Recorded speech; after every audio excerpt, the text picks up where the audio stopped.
sitting here because I asked for clarity and I went for a walk,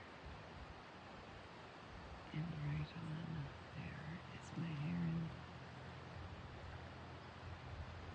Right up there. See it?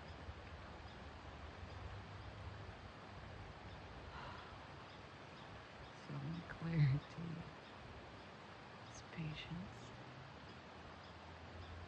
because I know how long the heron can stay patient. And I also know how beautiful and majestic it is when it takes flight. So if I just remain patient, when the time is right, I will see beauty.